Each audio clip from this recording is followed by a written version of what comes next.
This video presentation represents a new platform that we're going to be working with to help individuals tell their story about different struggles that they've been through and how they can help other people to learn life lessons without going through the experience. So if you're interested in sharing your experiences outside of the Watchtower profile, drop us a line at info@hiddenstruggles.com. Now, my upcoming guest, she has an interesting life experience that she would like to share. So please welcome Rashuna. Hi, Lady C. I'm so glad to have you on the program. It's about time, girl. Thank you for having me. I'm really happy that you could be here because you have a wealth of information. Your energy level is always on point, and you really can motivate an audience. You want to just kind of give us a little bit of background about your upbringing and the type of household you grew up in. I was raised as a Jehovah Witness. Even in school, I was one of those weird kids that didn't do Christmas, Halloween, my birthday. And so that also separated me a lot of times from the students. And more so what separated me is the fact that I knew I couldn't be friends with them. And so just to give you a little background on how strict my parents were, I had one time a student call me just to say hi, a young girl. And my mom asked her, what God does she serve? And so the girl said, Jesus. And my mom said, wrong answer, and hung up. And so there's other people that have the similar story I heard about as I left the organization. But that's how strict my parents were. So I did not have any association with those who were not witnesses. Yeah, that I haven't heard that one, but that sounds about right. Did you overhear your mom saying it to the little girl, or did she come back and tell you that when you got back to school?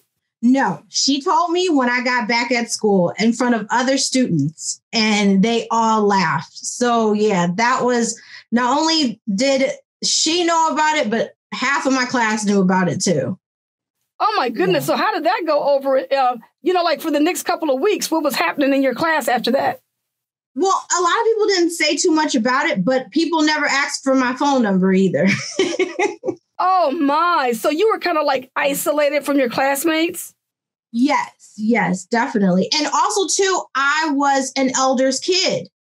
And so an elder, of course, in the organization is someone who takes the lead, kind of like a deacon, I would say. And so me and my sister had to be on our best all the time. And I think that was something that as we got older was very difficult for us, especially in teenage years. Everyone's watching you all the time. Everyone is observing, my dad, of course, wants to keep his privileges. And so those things were constant pressure on us. It was as if we couldn't fail in any way. Like we needed to be dressed appropriate, out in service all the time, making sure we had comments. And if we didn't get called on, have backup comments. So, making sure that we always had this presence, to others, that we were well behaved, that we were spiritually strong. And so that, I think, growing up with that feeling all the time is very, very draining.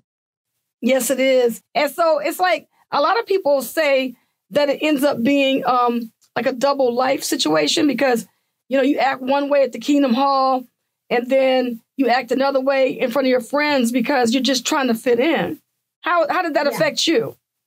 Definitely. The thing, too, I would say with that is we were kind of taught at an early age to be people pleasers because we know in the organization, we don't want to stumble anyone. We have to make sure that we are being tactful, that we are humble, that we are encouraging. And so it's never about yourself. It's about for other people all the time.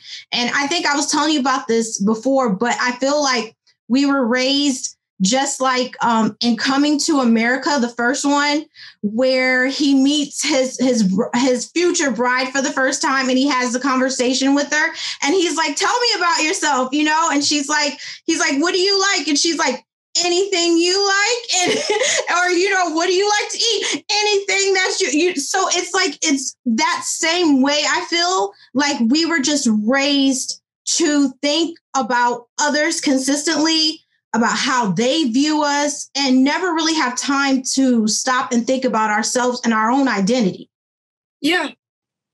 And it's like a lot of people don't realize this, but the moment that a Jehovah's Witness knocks on your door and you open the door and they show you that beautiful paradise and they begin to tell you about how you can live here, is the moment they begin to get you to think, to stop thinking for yourself.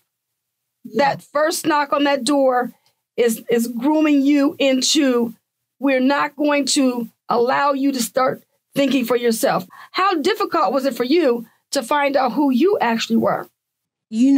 I am sad to say it took a couple of years, a little bit more, to really figure that out, because of the fact when I left, I went into the mode of, where do I go next? What religion do I follow? So then I had to be like, okay, chill. You don't need to do that yet. Just like live in the moment that you're out of that religion. So that was a process itself. And then after you have that, it's like, well, what do I like? Who am I? And so for a while, I strongly identified as Exjw. It was on my profiles. It was just it was almost like if someone asked me, I'm like, I'm an Exjw. That was what I stood for. And I still feel that way, but it still wasn't who I was. And that took time. I had to figure out who I was without the organization. And there were some scary moments where I'm like, what do I want to do?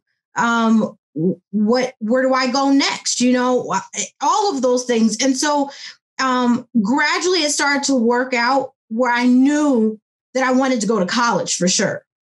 And then getting into college and learning how to do all of that, and then meeting people and not trying to copy who other people are, of course, because I think that's also too can be a trap. When you group yourself with people, you try to find your identity in those individuals, but that still isn't you, it's them. So that also was a journey for me to be like, okay, in the organization, we agree on everything, but I may have a friend that we don't agree on things, or class discussions that we had where I was just shocked that people felt a certain way. And I'm like, oh, that's just, I summed up that person. And so that was about me, not them. It was the fact that I had to learn that I needed my separate identity. I don't need to agree with everyone. They don't need to agree with me, which took time to learn. But it's a journey. It really is. I can't tell anyone like you get it the next day. It's really just a process. But once you find it, it's such a moment of happiness and contentment. What do you think? How do you think you processed everything? How did you get, where you are today? What things did you put in motion to get to where you are now? Yes. So the first thing that I did was go find a therapist. The first therapist was not for me. And that's something that I learned, is that, not every therapist is your fit. And I did end up finding the right therapist for me. And it's been an amazing journey, because I had to acknowledge that there were things I just didn't know. And I also had to acknowledge that I was hurting, because when I left the organization, I left and no one spoke to me. And from going from a baby to having hundreds of people communicate with you for your whole life to no one saying a word to you is a very shocking feeling. And it is a very painful feeling. And so I carried that pain with me a lot. And I carried it into other relationships and other friendships, because I was always thinking this friendship is not going to last, because they're going to leave just like everyone else. And so I continually stayed in that pain. And one thing my therapist said, and many people have said this, is hurt people hurt people. And so I had to get to a point where I wasn't hurting anymore. And what helped so much was getting that therapist, talking to you, someone who has experienced this, because you gave me great insight and you listened to me without judgment. And I greatly appreciate that. I had other XJWs too that I communicated with. And just to know that we all kind of had that pain, but that just to see them living their lives and getting through that. So that gave me hope. Talking about it, talking about my fears, because I was scared. I mean, I was very scared because I was like, this is it. Like, who's got my back? I mean, besides my family, of course, I know. And I always felt you did. Like, where do I go? What do I have? And so there was a whole year that I took off and did not, and I shouldn't say take off, but I intentionally did not get involved in relationships. Like, for instance, I intentionally didn't pick a church because, I needed time to process that. I intentionally didn't build relationships because I needed to fix myself. And I needed to get over the pain. I needed to find out who I was. I needed to do work. And my therapist continued that journey with me, going and meeting with her, acknowledging my mistakes and working on them really hard. And finally getting to this point where I feel like I'm okay and that I am building relationships now with friends that are amazing. And so it is a process. Like I wish I could be like, ta-da! And you just have your identity and you're great, but it is work and it is being honest and acknowledging, I can't put all the blame on my parents. They did it because they thought it was a good religion. So, there was points where I had to say, like, this is what happened to me. This is what I was in, but it does not define me. And it does not say this is where I'm headed in my life. Right. Now, I know we had also talked about how you had mentioned, issues. I don't want to say I don't want to tell people what you talked about to your therapist about, but we kind of talked about how whenever you found someone that you could become friends with, it always ended up being toxic, or you were being drawn to the same type of people that you had left from the religion. You want to talk about that a little bit? Yeah. What's interesting is when you're in the organization, you don't really get to pick your friends. They're just the people in the hall.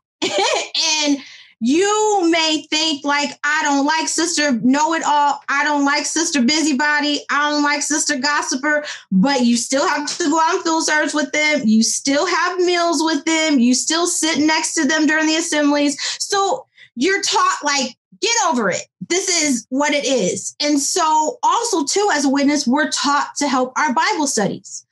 We know that they are going through difficult things, so we help them. We offer them rides. We pick them up. We take them to the Kingdom Hall. We get them all the way into baptism. And then sometimes we even go past that. And so I think that was the mentality that I still had, was that I either had to put myself in situations with people that were not my people. I didn't have to do that anymore. I could literally say, I don't need to pick a friend like this. It's not good for me. This isn't, I can be cordial, but I don't have to extend myself. Also helping other ones. Of course, it's great to help a friend, but it can become a lot if they need you a lot. It can become extremely draining, especially when you're in the process of waking up yourself and understanding things more and trying to figure out your own identity. So I remember talking to my therapist and I'm like, that's it. I give up on friends. I'm doing something wrong. I just keep getting these people that like, what am I doing? And she's like, who are you though? Like once you spend time with yourself, you will start to pick the people and they will be drawn to you when you change. And so that's why I said I took that time for myself, because I'm like, well, man, who am I? Right. Who I am. Exactly. And, I'm not saying like that, like, I don't know, like I don't understand. Yes, I know who I am. I totally understand. I totally understand because see, when we were Jehovah's Witnesses, we were like, you had to fix people, because, everyone that was attracted to this religion, you're going out, you're knocking on the door, you're trying to bring somebody into the organization because you're thinking that you're saving another soul, right? So at this point, it's like every person that comes to the door needs to be fixed, because when they saw that picture of paradise, they needed to be there. They could picture themselves playing with the calves and the bears and, whatever else was in those pictures, But they said, don't you want to live forever? That's right. And so so now you leave the religion. And like you said, you make a good point. You're like, who am I? What's my identity? Because now it's like, you all you can do is remember what you learned. You patterned yourself after this belief system. And no matter who the people were, if they were toxic people, you were required to love them, be around them. You had a bad experience, but you got to go back into the ring with them next week, And it's one of those things where you had to tolerate bad behavior for no reason. Now you leave the organization and it seems like you're gravitating to the same type of an element of a person where you really can't get around people that can be a good influence on you, where you can be like iron sharpening iron and get into the next level in your life, So how is that happening? How are things working for you now in the friend department? Has anything changed? Oh my gosh. Everything has changed. I mean, once I remember going to my therapist and I said, you know what? Not going to do the friend thing ever. I just can't figure it out. I can't do it. And she looked at me and she's like, okay, listen, you can do it, but you have to know what you're doing. And of course, we talked about that. And again, going back to who am I, those that will be drawn to what you think, what you feel, and positivity. I cannot tell you how much better the friends that I have in my life right now, including you, it has, I've never had this kind of support and love. Sorry. Take a moment. Compose yourself. Compose yourself. Where's your Kleenex? Ooh. Okay. We're here for you. Ooh. I've never had this kind of support and love.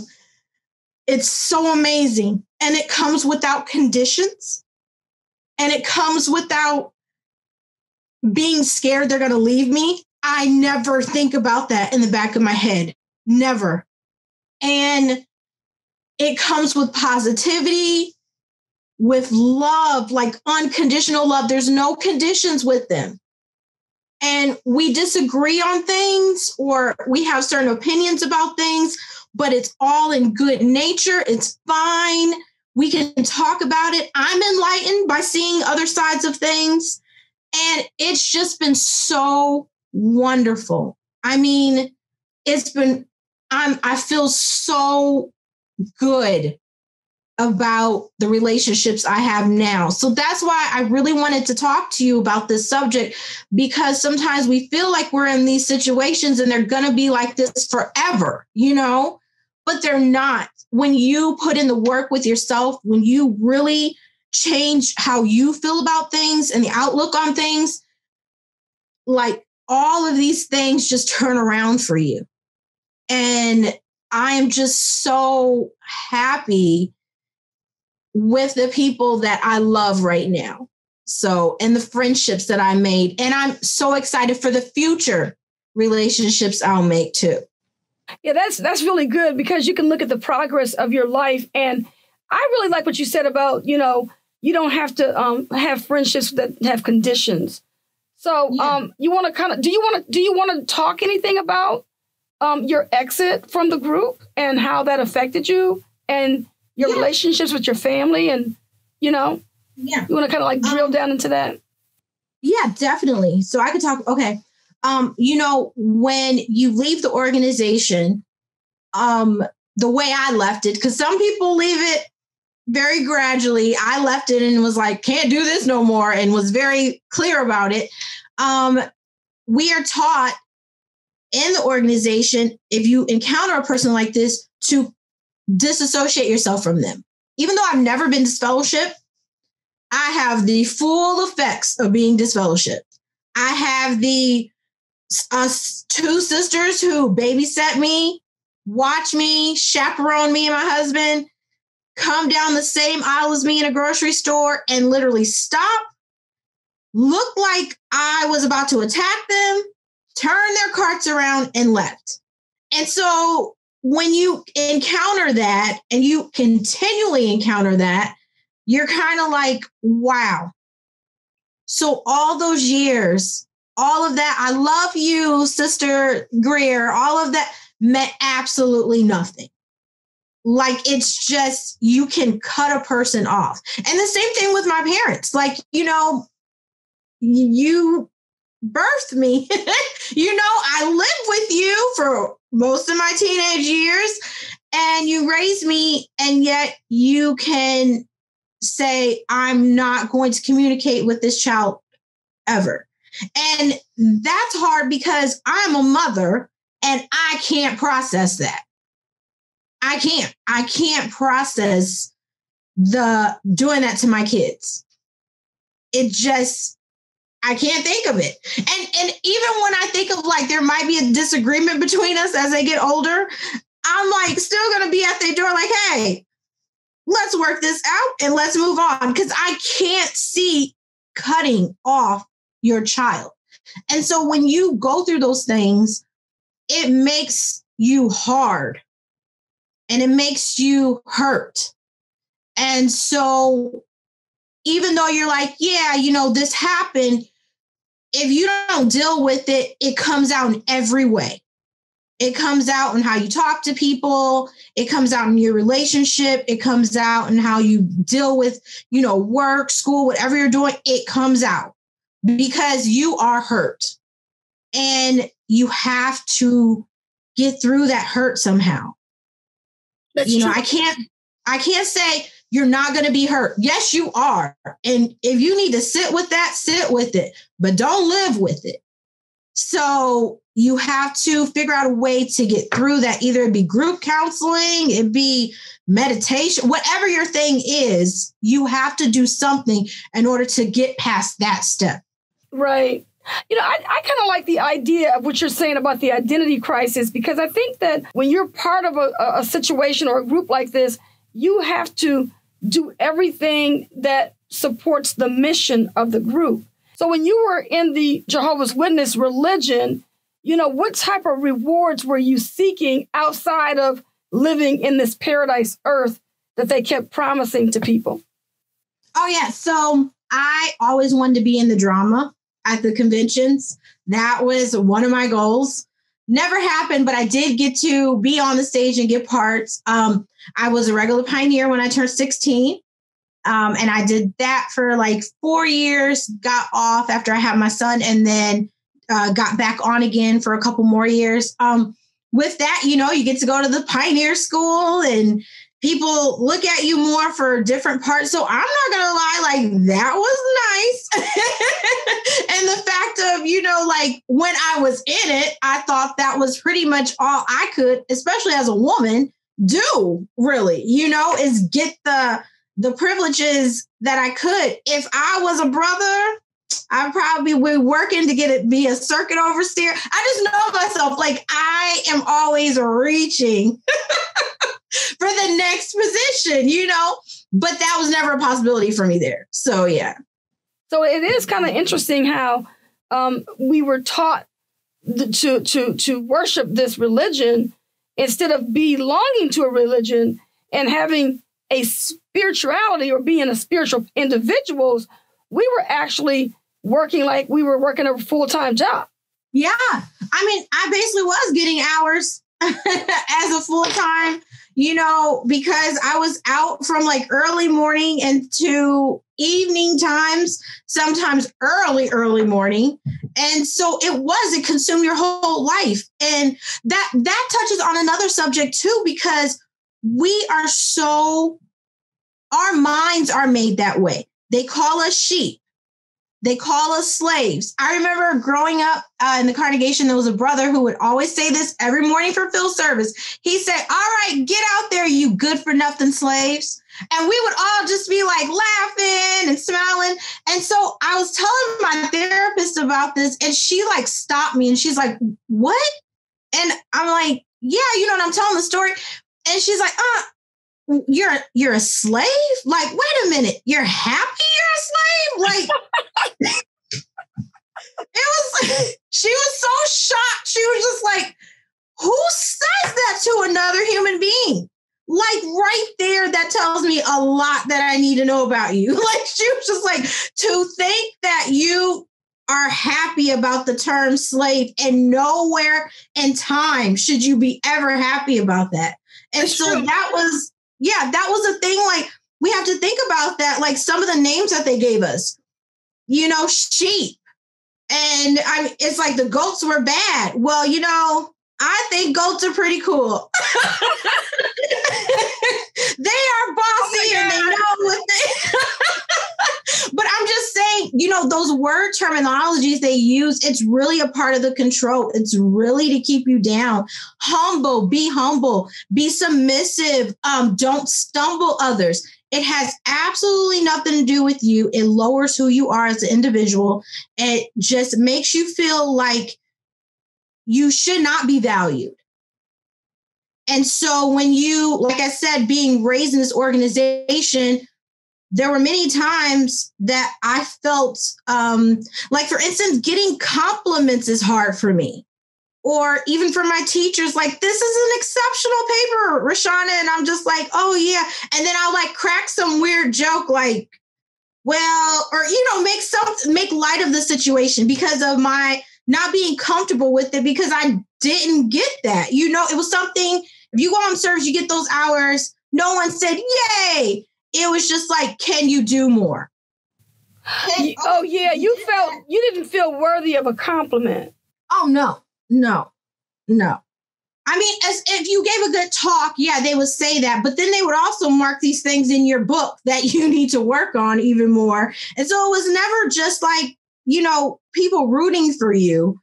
And so, because you had to stay humble, don't get too cocky, don't get too, because those are all qualities of Satan, apparently. So it was nothing that we as witnesses can do. And I think that affects you when you leave, because number one, we don't know anything about self-care.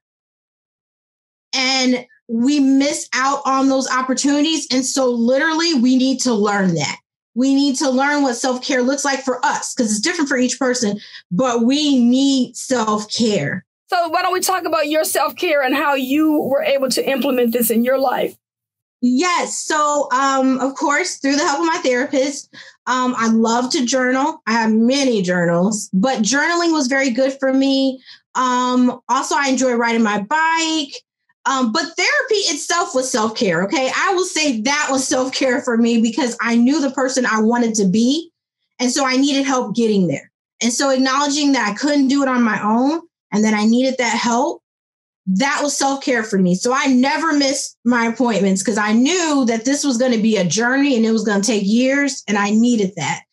But you know what? Here's a situation that I like to talk about with a therapist, because I feel like a lot of people, like even with us having a conversation right now, we're probably throwing out a lot of terms to people who may not even have a background as one of Jehovah's Witnesses. They may not even understand what we're talking about. So you go to a therapist and you're telling people, just go to a therapist, talk to the therapist.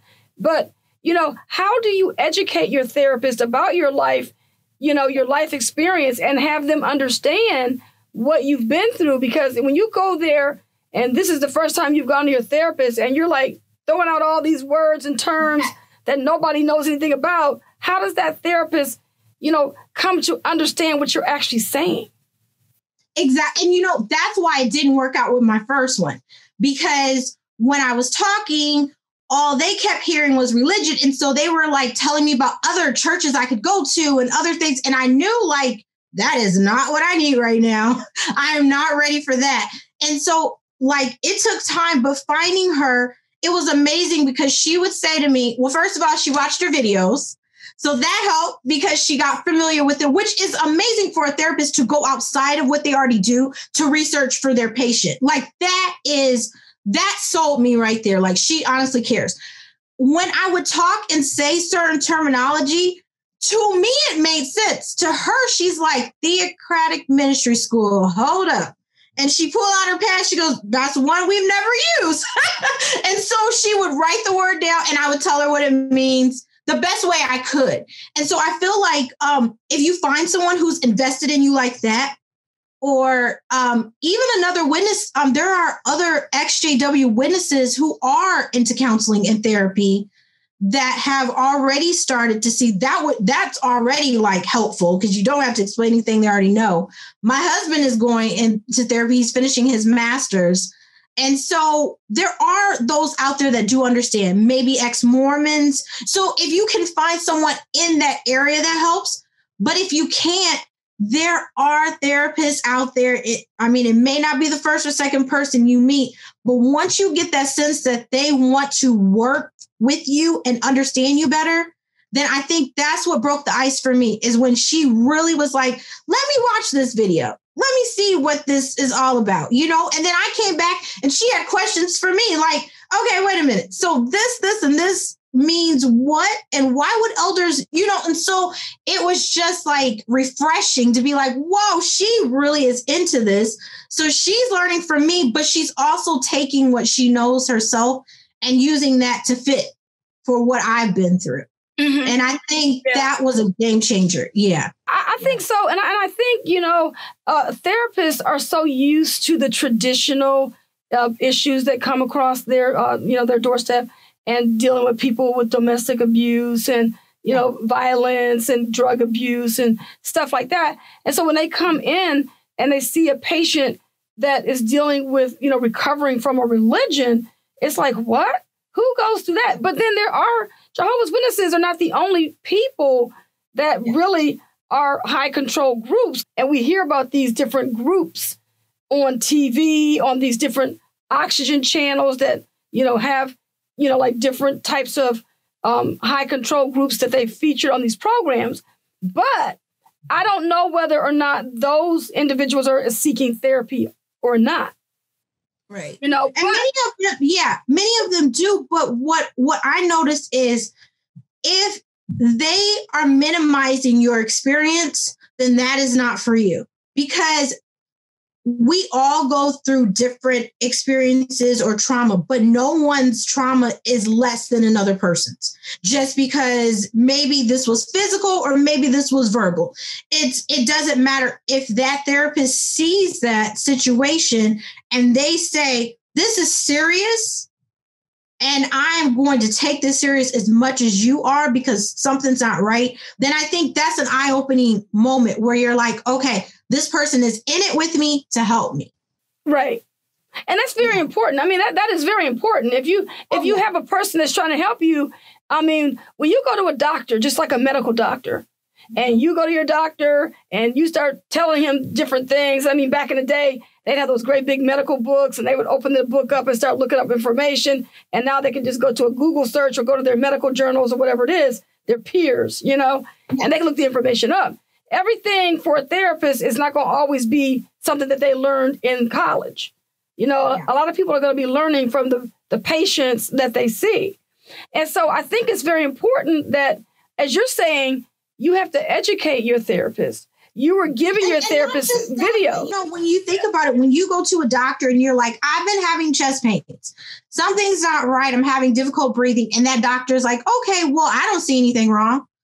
Like, you're not going to say, forget it. I don't like any doctors. I'm never going to another one. They don't know what they're talking about. You're going to be like, okay, and I'm going to go find me a better doctor who's going to take me seriously and get the test I need because this is serious to me, Right. And so you finally find that doctor like, whoa, what's going on? Hold up a minute. And they're calm. We need lab. We need blood testing. And you feel like validated, like, yes, something's wrong. And they're like, yes, something is wrong with you. Let's figure this out together. Yeah, that's when you don't give up. Exactly. Exactly. Yeah. And so the same thing with therapy. personalities do not click sometimes. Sometimes the person thinks they can help you and they're not going to be able to help you in that moment. You just might need someone to listen to, but you got to find your right person. And if you can't do therapy because sometimes it is expensive or it's not covered by insurance, there are many groups or finding a person you can talk to. Like I had you to go through what I was going through. Another person, maybe you see another Exjw who seems to be someone you feel comfortable talking to. It's just really talking to someone that's going to help you through it. You know what I'm saying? And right. So everyone may not want a therapist, and that's okay because I am not going to push that. But find someone to talk to, somebody to talk to, because you can't do it alone. But you know what? I remember doing a video on my Instagram and I said, have you ever wondered why everybody's all up in your business? Right. So now you don't call everybody all over town. Because you just want to talk to somebody. And so now you don't pick up the phone. You don't call Cousin Lucy, Aunt Mariah and Uncle Ben, everybody, and now you're trying to figure out why everybody is all up in your business, right? Right. And the reason why is because you don't blab your mouth to people, you don't vent it to the wrong people, and now you walking in places and people looking at you at the corner of their eye, trying to figure out, here she come. I wonder if such and such and such a thing. And so you're thinking, well, did she tell my business? I mean, so I would tell people, yes, you need to talk to somebody, but you got to be careful who you're venting to, because you have to trust that person. Because some people, they like hearing your bad news. Yes. They like that. And some people are rooting for you to fail. Right. That also is very hurtful to find out too. When you vent to someone and you tell them, and that was a part of me too, that I had that distrust, when you vent to someone that you assume has your back, who is like, man, I'm gonna ride this out with you. And then they turn on you. You're like, wow, I did not see that come. But again, like I told you about that is based off of them. That is something, that's who they are. And right. you made a mistake, but that's who that person is. And now you know. And so do better and move on from that person, because they got their own better decisions. I mean, if you, hey, look, like you said, journaling. I mean, I was talking to somebody and this person just wanted to go off on somebody. And this is not even dealing with religion or nothing like that, but they were just having a bad day. They had a bad encounter with somebody.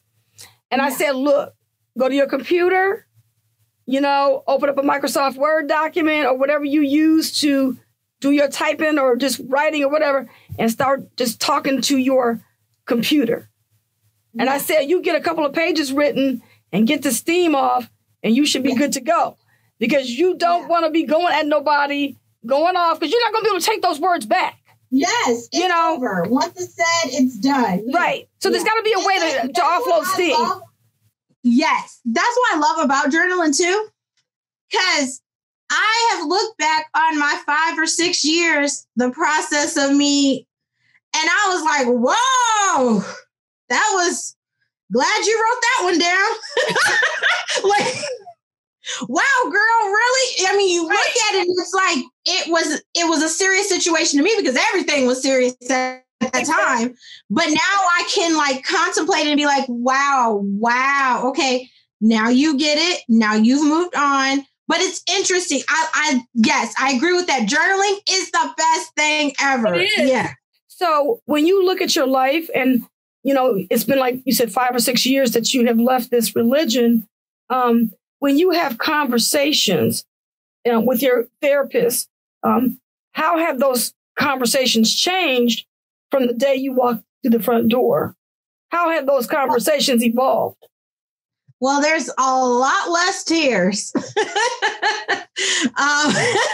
for sure, because there's a lot of crying sessions. There was a lot of fear at the beginning because, of course, when you don't know where you're going, what you're going to do, where you're headed, that is definitely gone. now I'm just headed forward.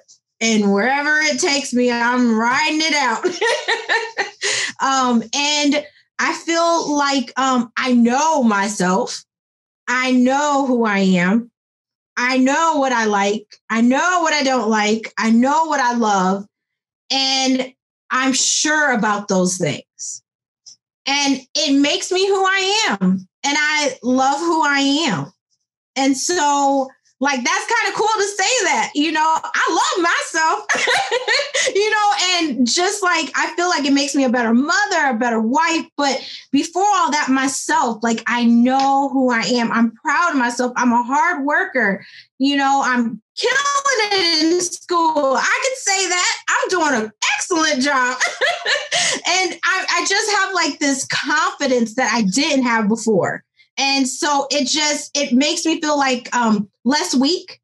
I don't feel weak or confused about situations. A lot of times I was confused about things or things I didn't understand. I'm okay with I don't understand it, but I can always do research and I can learn. I know that I'm not completely correct on things. My husband is nowhere around. I make mistakes, but the thing is that I'm continuously learning. And what's so cool is last year, my therapist literally said that. She's like, Rashana, you are not the same person you were. Like, and that's when it hit me like, yeah, I've had growth hurts, but it is great when you get to that point, and I'm still growing. I still got a lot of things I need to work on, but it's just great that I know my identity. I know who I am. I know what I stand for. I know what I fight for. I know that it's okay to fight for things when people are being mistreated.